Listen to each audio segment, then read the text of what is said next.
There's a lot of romanticism about buying a business and leaving corporate, but what's it really like? Can you capitalize on your corporate knowledge and build a business? Elise Heslop is in today. She's done it. We're going to talk about how she did it. We're going to talk about what she would advise other owners to think about before they contemplate doing it. And we might even get into some territory about what she would do differently next time. So big welcome in, Elise, to the Owner to Owner podcast. Thanks for having me, Michael. Thanks for asking me on. It's fantastic you took taking the time to come on and have a chat. We really appreciate it. Your professional arc is 4 parts. You were in a senior corporate role. You took a sabbatical. You came back from that sabbatical, started a business, which we'll talk about a little bit later. You sold that business and now you're back in corporate. So that's a full 360. It is. Was there a through line from where you were to where you are today? I think probably where I started being, when I was at uni, I always had a creative side, but really kind of fell into my course at uni with the idea of just doing something that I enjoyed. And I think the marketing side of it has probably been that through line. Thinking about consumer behavior, psychology, that's definitely been something that's interested me, and I've probably applied it to all of my roles along that journey, that not so linear path that you point out. It's kind of funny hearing it that way. It's not something I've really thought of until you articulated it. Yeah, I think a lot of people think about an arc that's not linear, but I don't know how many people actually do it. This is what's so fascinating about what we're going to chat about today. Was there a trigger when you were in your corporate role back 7, 8, 10 years ago that really that challenged you to say, I've got to do something on my own? And was it tied up with this sabbatical that you took? Yeah, I don't think there was anything specific when I was in my role, making me wonder what life was like outside of, the corporate palace. But I think our personal journey and, where my husband and I kind of found ourselves in, probably on one of those holidays within your 4 weeks of leave, drinking too many margaritas, going, oh, what else is there to life? Like, is this it? Is this the thing that we're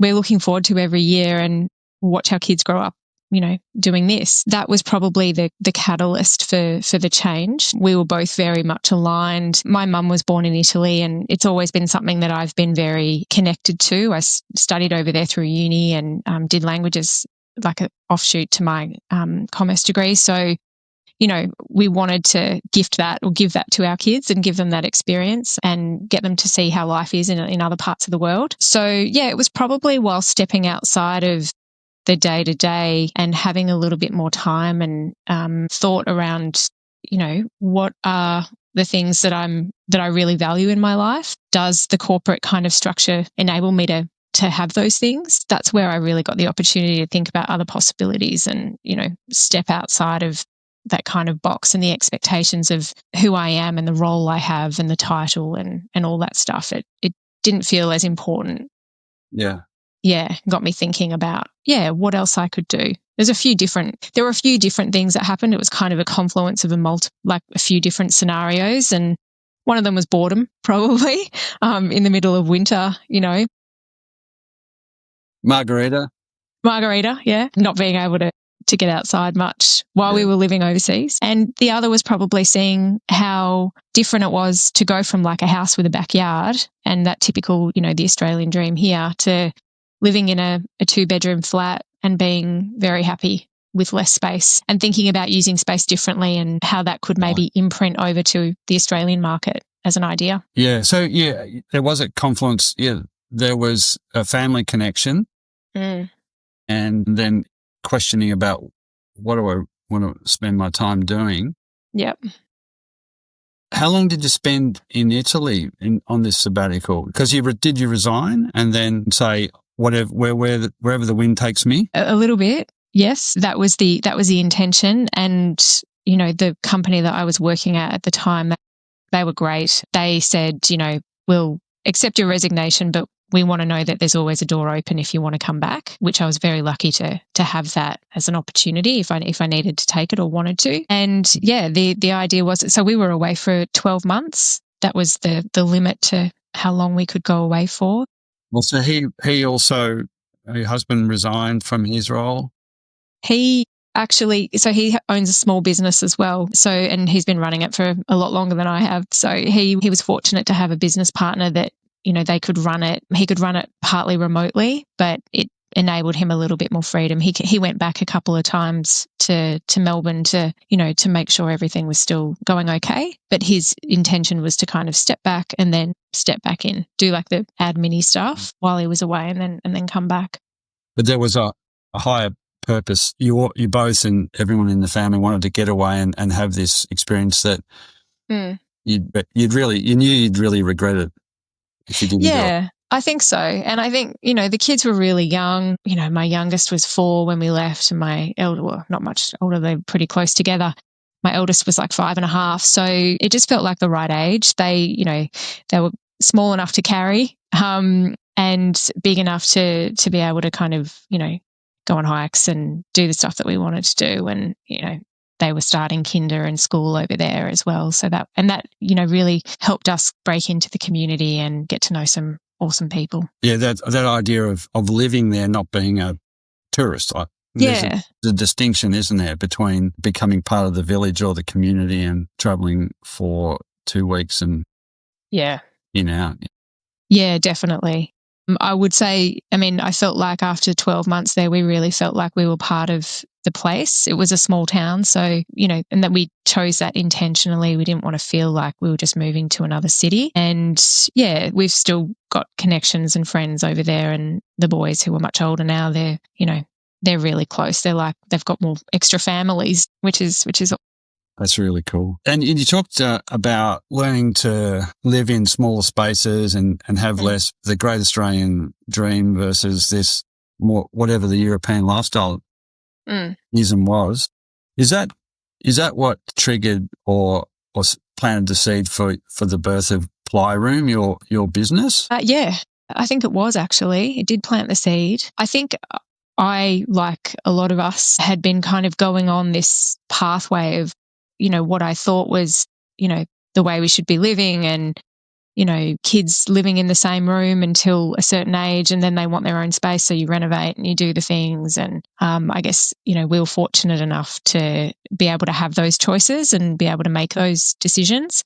But then, seeing it completely differently where, your home isn't where you do all the things. Like, you're living in your community, you're out in the street, you're doing the walk after dinner, you're going out on the weekends. It just started, it was that kind of catalyst, like you say, for, maybe using space differently. There's something in that, and maybe I'm not the only one that thinks like that. I agree.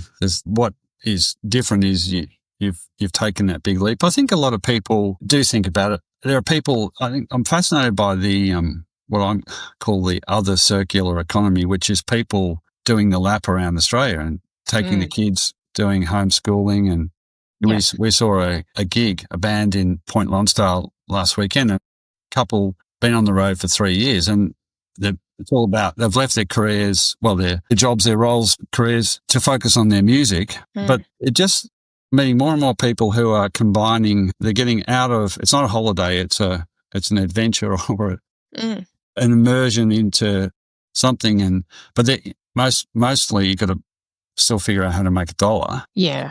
At certain ages. So it's combining of those adventure and also pragmatically, like with your husband in a business, stayed in the business, just did it differently. And if you force yourself or something so important for the family group, then you find a way. Yeah. And I think, it feels a little bit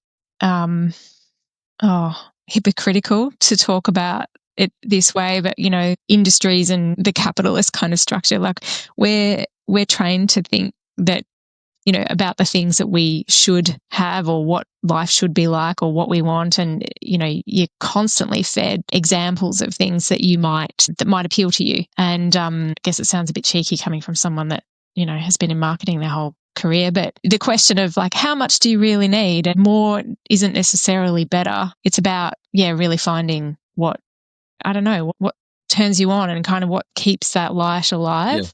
Yeah. And it's not always the same thing all the time. It changes. No, Yeah. and it does. And it's really hard to pick that thing as well. Like I think there's so much pressure on kids coming out of school to go that pathway. Yeah. Take some time off and Yes. go explore. So do the sabbatical. I would call it a sabbatical, but do that thing. Can you tell us a little bit so the listeners will get a sense of what Plyroom was, and then we'll talk a little bit about your journey over 7 years? Yep. So Plyroom was I guess you'd call it a furniture business, and it started off, I guess, as an import distribution business. I was working with some companies over in Italy, architects and manufacturers in their own right that, wanted to see where this kind of opportunity could go. They'd had demand in the Australian market, but just couldn't facilitate getting it over to Australia. So it was a case of good timing, and they had a need and saw an opportunity as well. And they had adventurous spirits as well. They were kind of open-minded. And so that's where it started. And I guess the focus initially was on children's furniture, and the name Plyroom was all about, it was a play on words with playroom and, ply and being flexible and adaptable and all those things. Again, kind of the marketer taking herself a bit too seriously with that stuff. Yeah. And then it kind of adapted and evolved. Importing was great, but it did present its own challenges. And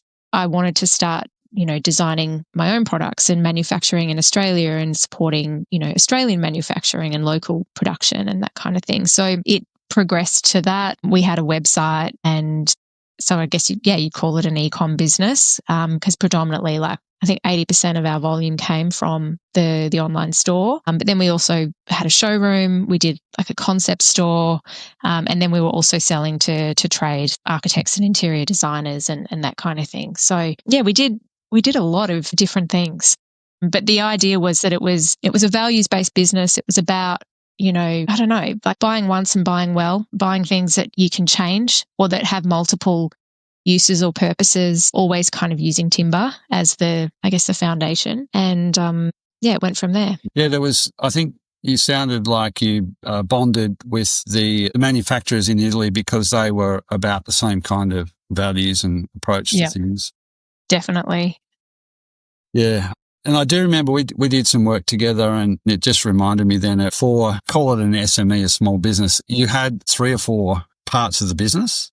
I remember, there was e-commerce and there was design and, it was, the thing, these small businesses can be absolute beasts because you're adapting, you want to do hustle and make things work. And so you add this and you do that and come in and look at it with an objective perspective, and it's not straightforward. There are quite a few moving parts, and really you're talking about a small business with different business units. So. Yeah, and I think that was a challenge when the time came. We'll probably get to this later, but it felt a bit like an octopus with a lot of tentacles and arms and moving parts, and I think I'd built it and shaped it to fit what I wanted to do and try and explore. That when you try and pass that on as an imprint to someone else, it can be pretty overwhelming. Yeah, it can. And that's where you need a lot of work to say this is how it all fits together. That's how that works. That's how that bit works. But we will come back to that. With for you had 7 years end to end in the 7 years in the showroom warehouse space, and then like 3 years before that kind of running it smaller. So probably 10 years in total. Okay. So what, looking back, what was the first really uncomfortable thing that happened to you? You left corporate, you'd gone on sabbatical, you started a business. What was the first big uncomfortable event that you can remember, and how did it make you feel like, God, what have I got myself into, or what can I draw on from my past experience to tackle this problem? Yeah, it's funny. There are so many small events that kind of have the same impact. Probably the first big one was a logistical one, really. It was around, importing and understanding all of the Incoterms and what Ex Works means and who's liable for the freight when it gets damaged after it's left the warehouse. Just trying to navigate that whole scenario, and then having things go wrong once it's actually left Italy. So really kind of trying to get up to speed with how does this affect my business? How does, am I insured for this stuff? Who's liable? Someone getting a bit creative with a forklift at the port, what is that? Like, how does that impact, all of the orders that we've got waiting to kind of go out? And then having to kind of deal with that downstream effect of talking to customers who have been waiting and really excited about something special that they've invested their money in, and letting them down because it's late because mistakes get made. Yeah. That was probably the biggest, or the first one that really comes to mind. And a lot of that stuff is outside of your control. That span of control is only so long. But yeah, you've got customers wanting it, and by this time you're a founder, you're a business owner, you've started, and you're getting stuff coming at you every day. So, it's really, that's the beginning of being an owner, isn't it? And how you deal with that one, because you get that solved and there'll be something tomorrow or the day after. Yeah. Did you start to feel like a business? Did it help make you feel like a real business owner? Look, I think it did in a way. I think all the stumbling blocks and things along the way, it's like that thing where, I don't know, I've been reading, I don't know, I dabble with running. I say I'm not a runner, but sometimes I'll go for a jog, and my sons will laugh at me because I'm, terrible. But I shouldn't say I'm not a runner, because I do run. And it's the same with running your business. It's like, I'm a founder because I did it and I'm doing it. It's just that change in mentality, I suppose. And it's like, all right, well, what do we do? The royal we being you look me. Around. It's, hang on, it's back to me. Exactly. That's all right. Yep. Was that the sort of like an evolution of, for you, that it is about how I react, respond, how I deal with this? Yeah, definitely. And I think also one of the biggest challenges when you don't have a partner in business, or it's not a group of people, and I know that the double-edged sword, each has their own benefit and downside. But it's kind of down to you, and like you say, how you deal with it. And really, there's no option. Like, you kind of just have to get through the obstacle. Otherwise, what's the alternative? Well, I wonder if that is the point where you're firmly going to embrace being the owner and responsible for everything, as contrasted with being in a role, paid employee, where I think there's more opportunity to share there's other worse interpretations of that, where it's, blame shifting and whatever. But did you kind of reflect on that at that time, or around those times where you thought, well, it'd be a bit easy if I could be back wherever you were? I don't think I ever wanted to go back to where I was, but I remember at one point I was at a crossroads with the business. I wasn't sure which way to take it. I created this niche and I was really focused in the kids' furniture space, but I wanted to do other things and I wanted to branch out, and I just really wanted someone to give me the answer. And I remember myself saying that. I went to a workshop, and I went to the workshop with the intention of walking away with the answers. And, I think that's what we all want sometimes when we do that or go to those things. But it's, and it's down to you ultimately. And there's no wrong answer either, because no one's kind of watching you with a big stick judging it. But there was for you personally, it was, I've got to do whatever these challenges were. I can't find the answer internally. It is about me, but I'm going to have to go to this event or go do some training to find the answer. That's a big step up, isn't it? From where you could say, well, it's somebody else's issue. It is clearly mine. And I'm going to do, if I don't have the necessary skill base or experience or connections, I'm going to find them, or have to find them. Yeah, I do think that's one of the good things about being the founder, I suppose, is that you have the opportunity to branch out and have those conversations and kind of just figure it out your own way. There's a good freedom that comes with that, just problem solving, getting in the muck, and knowing that someone else isn't going to kind of come and give you the answer or solve it for you. Yeah. No, and probably a feeling of it. I mean, beyond the people that your family, nobody else will even know what you're going through because you're there on your own. And your immediate family might, but then there's like the care factor or the awareness factor is just so low. Yeah, that's right. That's freedom as well, in a way. It is. And we're not, we're not trying to, that's your reality and the reality of many others who have taken that big, bold step, but it's, having that internal belief and openness to getting other advice and seeking answers. That's all part of being a founder or a business owner, because the likelihood of it all just going to plan is pretty. Yeah, you can plan for the things that have happened before, but you don't know necessarily what's around the corner. And sometimes you can get all the advice that you like, but you have to trust and listen to your gut. And that's something that I learned as well. Like sometimes I didn't, and it came back to bite me.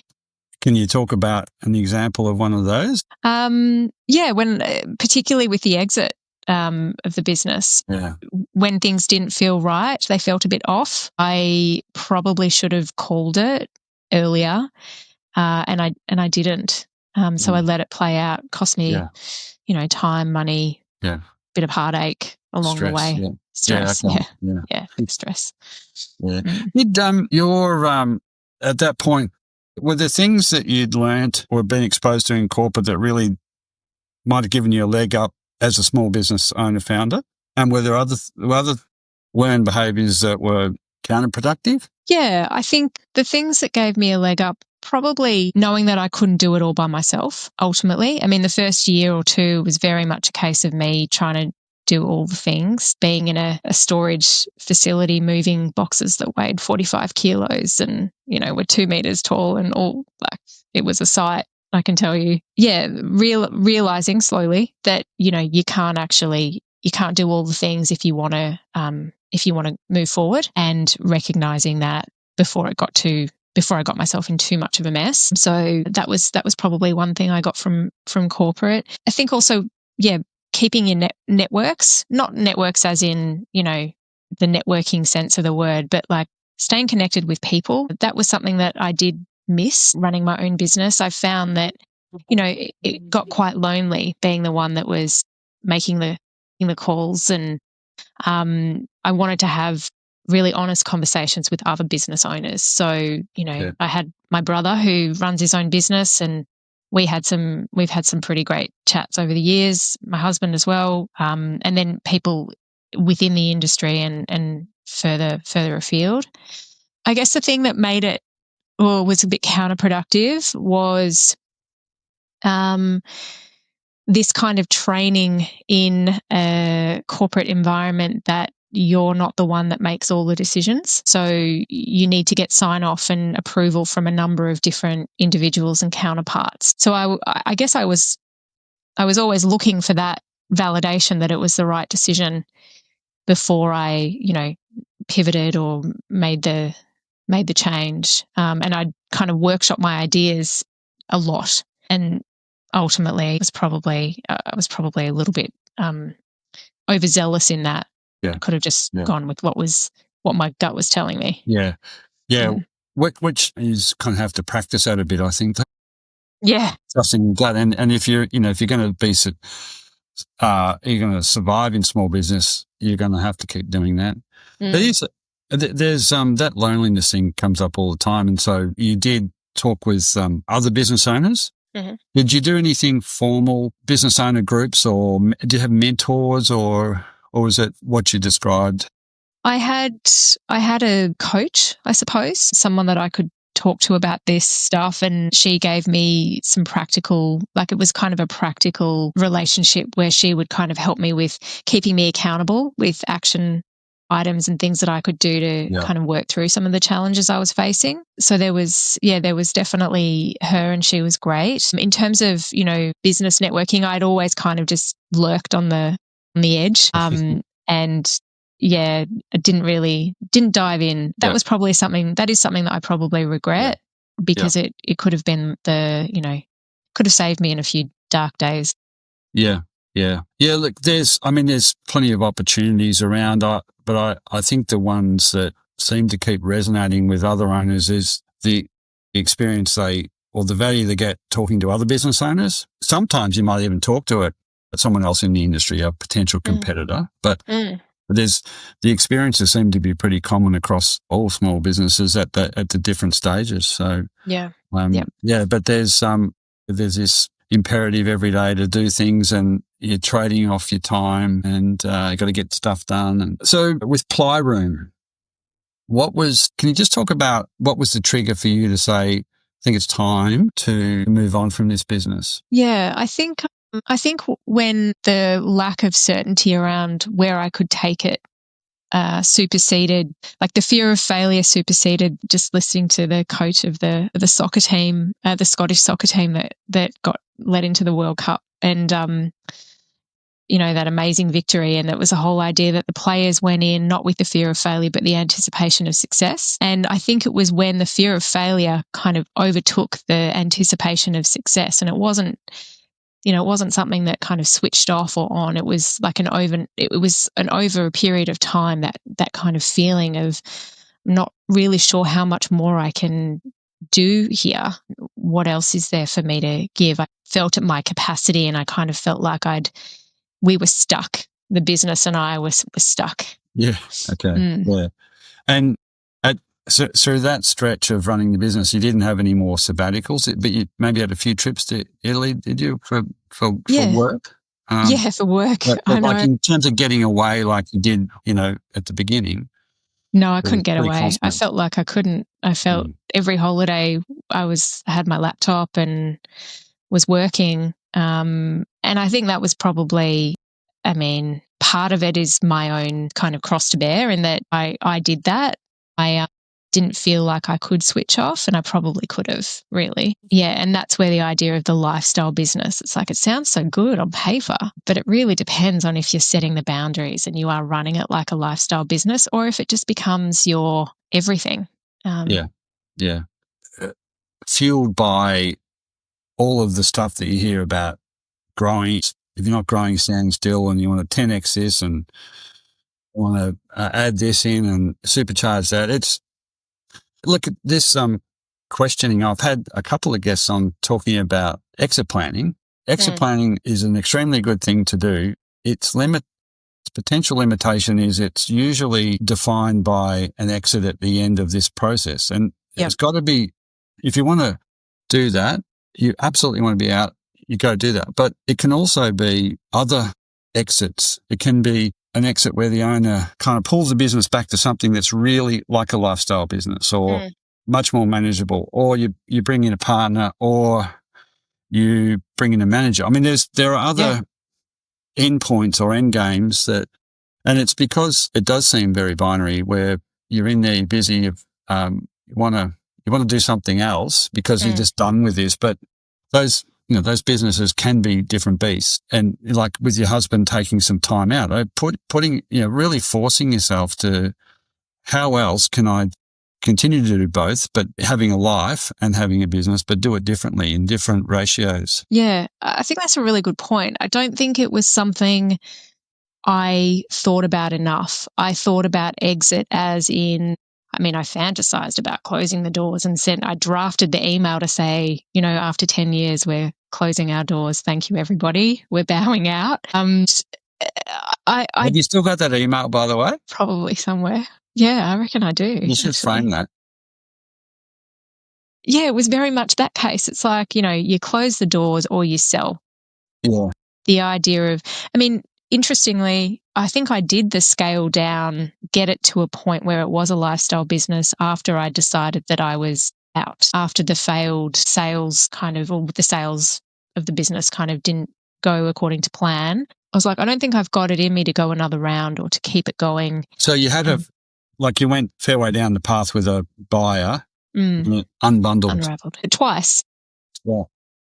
So the first time, I think we spoke, it was quite a few years ago, and you gave me some really great advice and got me thinking about how to do it, and I guess the pitfalls of, the model in the Australian small business market. And I thought, oh gosh, I don't know if I'm expert enough in this space or a good enough negotiator to be the one to champion my own business and go out and pitch to my competitors. So I'm going to go down the broker route. I went down the broker route, great person, really got on well with this guy.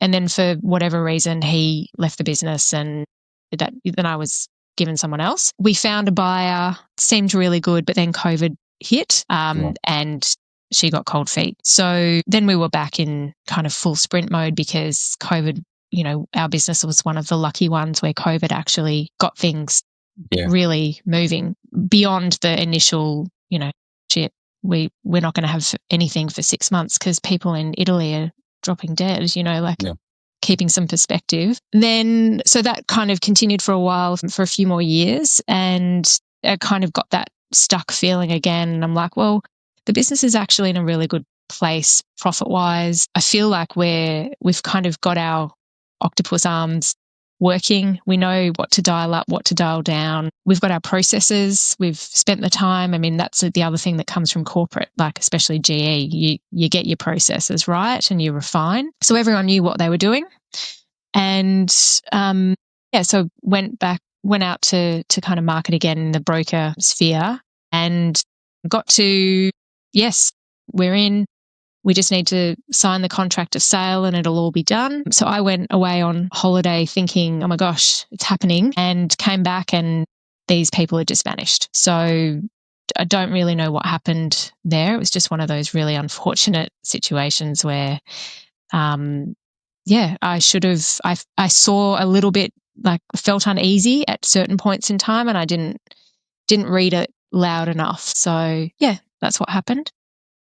What did you have to go on at that point? Was it like a trail of emails and calls to say, we want to do this, we'll get a contract? Yeah, so we had lawyers talking to lawyers. So you were starting to form and create a contract.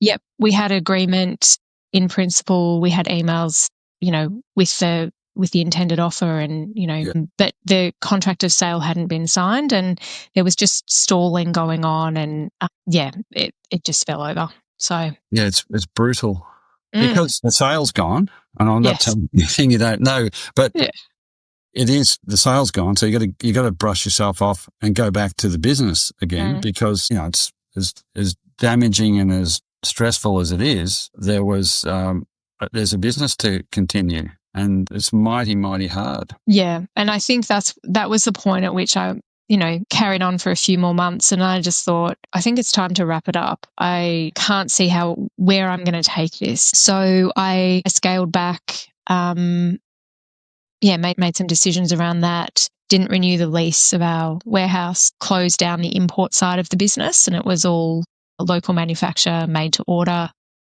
I was working really closely with my manufacturer who was just down the road, which was great. And we talked about them packaging product rather than me doing it and my team doing it. So it was all kind of just housed on site for them and came to an agreement in that way. And yeah, it slowly kind of transitioned to them kind of managing all of the logistics, them being there for courier pickups and drop-offs and stuff. So it kind of went from this octopus to just a one-trick pony in a way. It was a lot simpler. Yeah, and they bought it, so they became the natural buyer, really, didn't they? Yeah. Because you were so interlinked, and they could see inside the business. And I'm assuming they had a manufacturing capability, and with your business, got this brand and customer base and designs and exactly. E-commerce. But was it? Are you still doing any e-commerce at that?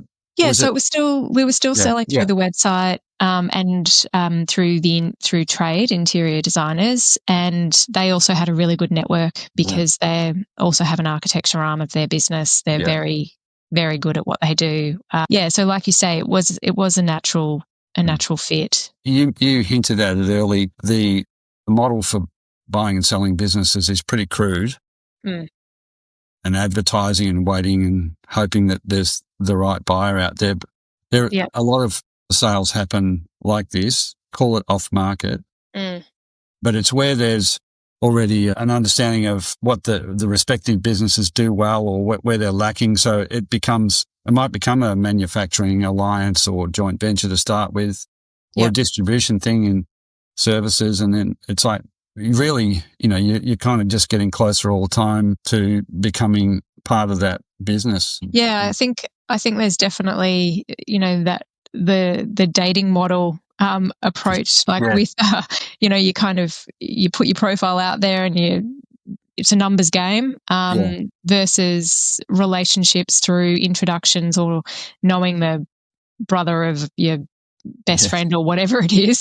That's where the trust comes, and you can see under the hood and appreciate. And I think that what you just said with that brokerage model, there is a bit of I did think that I could articulate the value of the brand and the customer base because I saw it.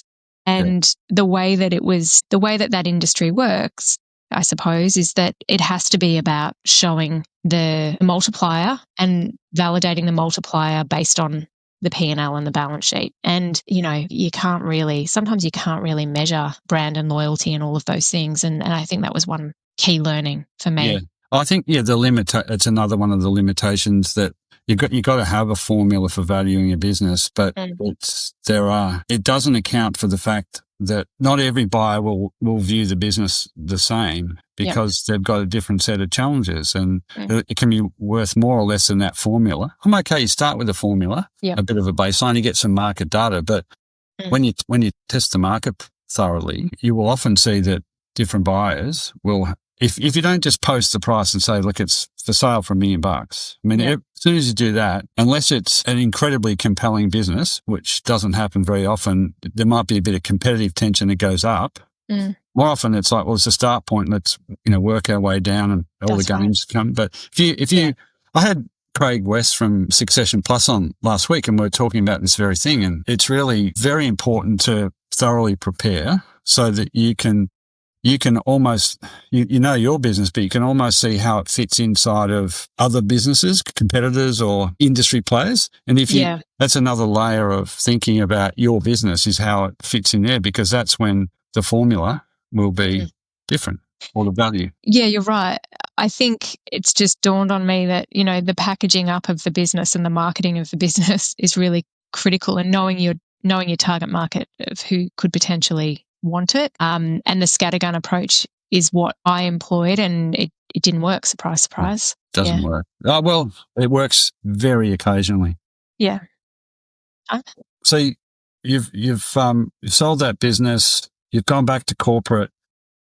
12 months. How long have you been back? About 18 months now. Yeah. Okay. Well, do you just want to tell us a little bit about the role you're in now and what you're doing, because it is directly related to small businesses, and I'd like to hear a little bit about that. What's the company name? What do you do? So the company's called Early Pay, and I run the marketing team here. So we're basically Melbourne, Sydney, Brisbane. We've been around in various iterations for about 25 years now, coming up to our 25-year anniversary.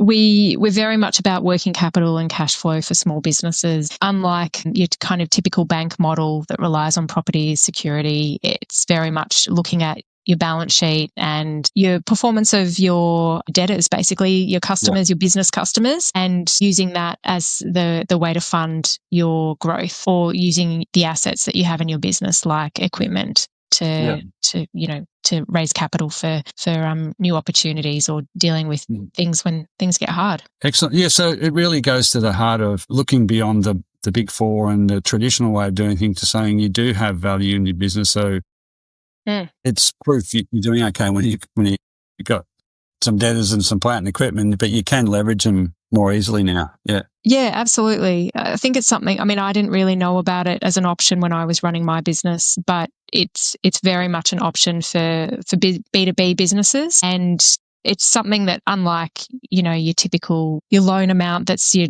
kind of your one and done and you've got to pay it down, you've got the opportunity to, rather than getting just one-off injection of cash, you can kind of ebb and flow as your business grows, and you've got those kind of cash flow cycles in your business that are pretty natural. Yeah. So you and with all the analytics around, from zero management accounting software and e-commerce software, you can really, if you want to, you can really dive deeply into a business beyond what happened in last year's financial statements. Yeah, so exactly. That's a big part of it.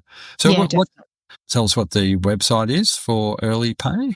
Yeah, so it's earlypay.com.au, and come have a chat with us direct, or if you've got a commercial broker, always have a chat with them as well. Okay, yeah, good. I'm glad we got that in, because it's really it does also, it reminds me of that you're back working with other small businesses, so that's pretty cool. Did you feel like a different kind of senior executive in bringing that experience? Is that part of the role you took, and why you ended up where you ended up? Yeah, I think bringing so. that small business experience, which is so rich. I was fortunate to have a business that saw that value. I didn't quite know where I fitted after Plyroom and moving on from Plyroom, and took quite a bit of time to figure out, marketing is still very much what I love and what I do, but what's the fit, and where are my skills best employed? I think, being able to bring that experience, but also see the human side of business, because business is just, it's still people at the end of the day. That's how we're kind of building our approach to marketing as well. Yeah, well, working capital for small business is one of the big challenges. It's okay if you want to borrow 100 million, but if you want to borrow $500,000, it's challenging. Yeah, and also, just thinking about your assets differently. Doesn't always need to be property, and that's the thing that's really intrinsic to the Australian market, and it's not like that in Europe or the US. You've got assets in your debtors ledger, your accounts receivable, you've got assets in your equipment or whatever. That's the stuff I never really thought about or knew. Yeah, I always thought that borrowing meant that if you need to borrow, something's not working. And that's where I would get those sticking points of, I feel like we're growing, but I don't know how to make it happen. So that was probably just more of a learning for me. Close the loop for other corporate professionals who are sitting around. Maybe they're in Italy, maybe somewhere else, and there's something eating away at them. What would your advice be to them about launching or buying an established small business? I think something I heard the other day, it's like, just start to get started. Doesn't have to be perfect. You don't have to do the course or all the things to be ready. It doesn't all have to be perfect.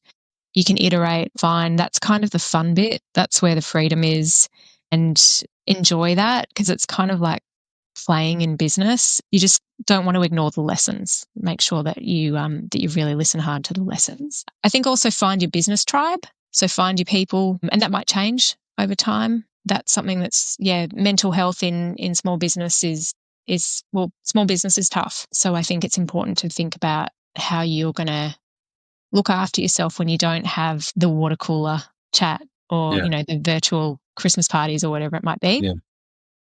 And one thing that really, I guess, talks to my experience, I kind of came in to a new industry, learnt all the things along the way. I think there's value in maybe learning from a business that's already been doing what they do rather than starting from scratch. But don't compare your beginning to someone else's middle. Like, you can spend so much time and energy looking sideways and, thinking that what they're doing is better, but you just don't know what's going on in anyone else's business. You kind of need to find your niche and stick to it. Yeah. Back yourself. Back yourself. Trust your instinct. I think you've mentioned that a few times, and it was there. You just got to coax it out and be confident in that. Yeah. It's a bit of a loaded question. At some point later on, would you consider another business? You've got exposure to small business through the family already, so maybe you've got the right mix. I think we'll get the kids through school first, but never say never. I think if I was going to go down a small business path again, it would probably be in a service-based industry rather than something that's really kind of product and legit, like big bulky goods, warehousing, all the things. Try something different, but also in an area that I'm familiar with. I think it's right. key. Yeah, because it really, you started with a passion and an interest, but it wasn't really a domain area of expertise, and not without its complexity, manufacturing and importing and building a website and all that stuff. It's a lot easier now, but building a website, that is, yeah. I think a lot of things are a lot easier, but they're also more complex.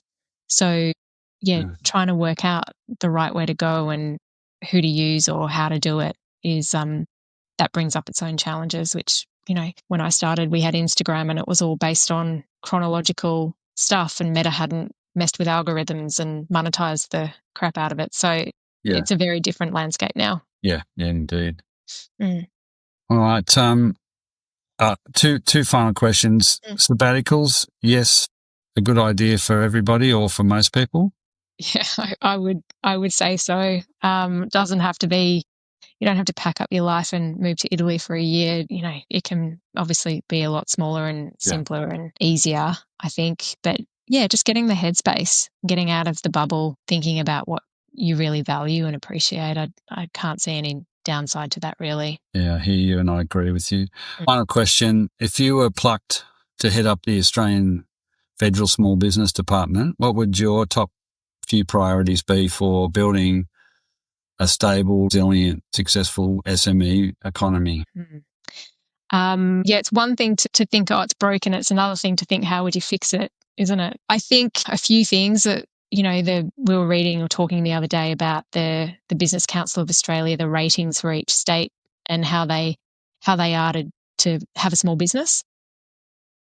And unfortunately, I think Victoria came last. And I think it comes down to like regulation and taxes and the invisible taxes. I think standardizing that across the country would be a really good move. I don't see why they're different for different states. I can understand maybe different approaches to different industries, but yeah, I think standardize and use best practice, use what's working to drive productivity and, confidence in the market. That would be one thing. Yeah, and simplifying it.